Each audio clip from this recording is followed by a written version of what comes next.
ચંદુભાઈ ઠાકોરનું સ્વાગત વાઘેલા ધીરુભા ભાવસિંહજી કરશે. વાહ રે વાહ.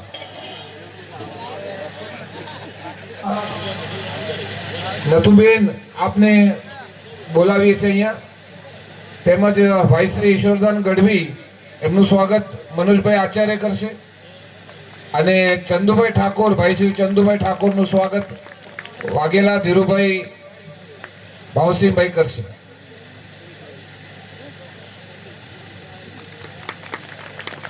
રાજનભાઈનું સ્વાગત થઈ રહ્યું છે. એકવાર જોરદાર તાલીઓથી ગડગડાટ આપણા લીલાધરના ધરતી પર માં અંબા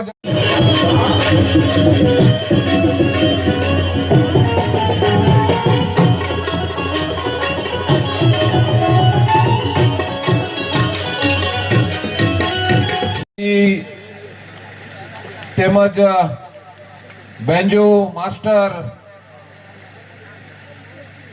તેમજ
એવા બધા અને આજે ધરતી પરથી ખૂબ ખૂબ ધન્યવાદ.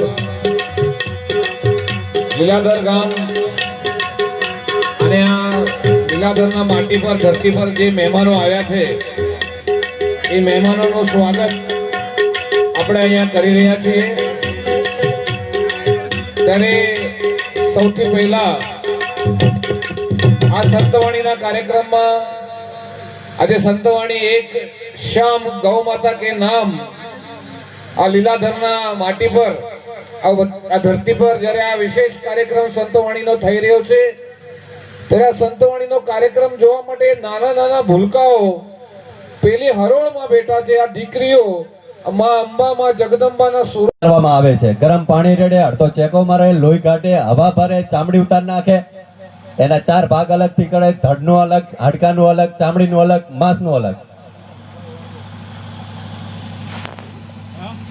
આ એક કતલખાનું, એના અંદરથી 10,000 લીટર લોહી બારે વેચવામાં આવે છે અને દિવસ દરમિયાન 60 ટન માંસ અહીંયાથી વિદેશમાં જાય છે.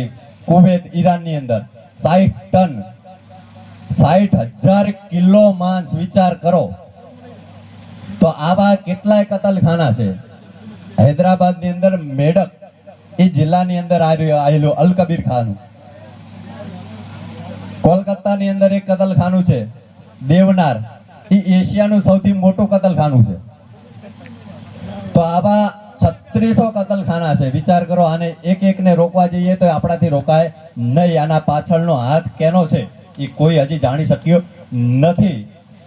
1857 થી લઈને અત્યાર સુધી કેટલાય ગૌ ભક્તો, ગૌ સંતોએ ઘણોય આંદોલન કર્યું, પણ કોઈ રાજ્ય સરકારે કે કેન્દ્ર સરકારે કાંઈ સાંભળ્યું નહીં. ગૌ માતાને રાષ્ટ્ર માતાને દરજ્જો આપ્યો નહીં. કારણ એ જે માંસ છે વિદેશમાં નિર્યાત થાય છે. વિદેશમાં નિર્યાત થાય એટલે એનું ધન આપણા ઇન્ડિયામાં, ભારતની અંદર આવે છે. એનાથી અર્થતંત્ર બધું ચાલતું હોય છે. એટલા માટે સરકાર ચૂકશે. આવા કેટલાય આંદોલનો થઈ ગયા, પણ અત્યારના સમયમાં દરેક સંતોએ ભેગા મળી 5 મહિના પહેલા વૃંદાવનમાં બેઠક કરી હતી. 2 મહિના બેઠક ચાલી. કેટલી? 2 મહિના. આમ તો સંતોનું કાર્ય શું હોય? જપ અનુષ્ઠાન જ કરવું. ભરતગીરી બાપુ અહીંયા આવવાના હતા, જે દેલવાડા આશ્રમમાં અત્યારે તપમાં બેઠેલા છે, એટલે એ તો અત્યારે ત્યાં તપની અંદર રત છે. તો 5 મહિના પહેલા વૃંદાવનની અંદર 2 મહિના બેઠક થઈ હતી સંતોની, અને ત્યારે નિર્ણય આવ્યો કે ઘણા આંદોલનો થયા. એક તો 2 રીતે થાય, એક પ્રાર્થનાથી થાય અને એક ઉગ્ર આંદોલન. ઉગ્ર આંદોલન એટલે રેલવે ટ્રેક ઉખાડી નાખવી, બસો હળગાવી નાખી, સરકારી જે સામગ્રીઓ છે એને બાળીને ભસ્મ કરી નાખવું, એને તહેસ નહેસ કરી નાખવું. પણ આવું કરવાથી નુકસાન કોનું? આપણું જ થવાનું. તો એમણે વિચાર્યું કે શું કરવાથી થાય. તો દરેક ગામે ગામે જઈ, આમ તો 108 ગૌ ભક્તોને આપેલું છે કે આખા ભારતની જિમ્મેદારી એમની. એમના નીચે બીજા જે ગૌ સેવકો, ગૌ ભક્તો, ગૌ સંતો લાગે એ અલગ અલગ. તો આવું આખું આયોજન 2 વર્ષનું કરેલું છે. કેટલું? જીવનનું ગાડું હાક, તારા ગાય પર તું ભરોસો રાખ, તારા કૃષ્ણ પર તું ભરોસો રાખ. અને લીલાધરના વતનીઓએ ગાય પર ભરોસો રાખ્યો છે અને કૃષ્ણ પર ભરોસો રાખ્યો છે. ત્યારે ખૂબ સમૃદ્ધિ આ લીલાધરમાં ખૂબ આનંદ કરી રહ્યા છે તમામ પશુપાલકો. કૃષ્ણનો એ આશીર્વાદ અને ગૌ માતાનો આશીર્વાદ આપણા આ લીલાધરના ધરતી પર. અને વિશેષ કાર્યક્રમ સંતવાણીનો જ્યારે થઈ રહ્યો છે ત્યારે તમામ આયોજકોને પણ ખૂબ શુભેચ્છાઓ. અને એમાં એ પાછા જે યુવાનો છે છેલ્લા કેટલાય દિવસથી આની તૈયારી કરી રહ્યા હતા, એ તમામ યુવકોને પણ ખૂબ શુભકામનાઓ કે ગાયની સેવા માટે તમે જ્યારે થનગની રહ્યા છો, તો આ સંતવાણીના કાર્યક્રમનું આયોજન કરવા માટે જે આયોજકો છે એમને પણ ખૂબ ખૂબ શુભેચ્છા છે. અને તમે જોજો, જેમાં દીકરીઓ આગળ બેઠી છે, ભૂલકાઓ બેઠા છે, તો લીલાધરની નવી પેઢી પણ તૈયાર થઈ રહી છે. આ લીલાધરની નવી પેઢી પણ જોઈ છે કે અમારી ગાયની શું વાત છે. આ દીકરીઓ જગદંબા સ્વરૂપમાં બરોબર સાત જ બેઠી પાછું, અને એ જોવે છે કે આજે ગાયનો શું મહિમા છે, અને એના એ સંસ્કાર એના અંદર ઉતરી રહ્યા છે. એટલે આ બધા સંસ્કાર મારી માતૃશક્તિ બેઠી છે અહીંયા જમણા હાથે, એમને ઘરમાં ખૂબ આશીર્વાદ અને ખૂબ સારા સંસ્કાર આપ આપી રહ્યા છો. ત્યારે આ બાળકો આ પેલી હરોળમાં બેઠા છે અને ગાયનો મહિમા સાંભળી રહ્યા છે. વારે વાહ, ખૂબ સુંદર, ખૂબ સરસ. આ વંદરાવન છે, આજુ બીજું કયું વંદરાવન હોય? અને મારે આયોજકોને ખાસ કહેવું છે કે કૃષ્ણને જો કહેવાનું મન થાય કે દ્વારકાથી તારે જો ઉત્તર પ્રદેશના વંદરાવનમાં જવાની ઈચ્છા ધરાવતા હો તમે, જો કે કોઈ દિવસ ગોકુળ ગયા નથી પાછા કોઈ દિવસ કૃષ્ણ, પણ હે કૃષ્ણ તારે વૃંદાવનમાં જવાનું ઈચ્છા થાય તો તને એ શેઠું પડે. પણ નવું વંદરાવન હવે અહીંયા ગુજરાતમાં ઉત્તર પ્રદેશમાં ને વાવ-થરાદ જિલ્લામાં લીલાધર ખાતે નવું વંદરાવન બન્યું છે. એટલે તને ઢૂકવું પડશે. એટલે તું ત્યાં ઉત્તર પ્રદેશના મથુરામાં અને બરસાણામાં અને ગોકુળમાં જવાની ઈચ્છા ધરાવતો એના કરતા અહીંયા ઉત્તર ગુજરાતમાં આવી ને વાવ-થરાદના દિયોદર તાલુકાના લીલાધર ગામે જે વંદરાવન છે, એ વંદરાવનની વાત અત્યારે વંદરાવન બની ગયું છે આપણું લીલાધર અને દિયોદર. હું હવે ઈશ્વરદાન ગઢવી સાહેબ, જે આપણા ભાઈ શ્રી ઈશ્વરદાન ગઢવીને વિનંતી કરું કે આપ આવો. સમસ્ત ગળોતર પરિવાર કાઠિયાવાડ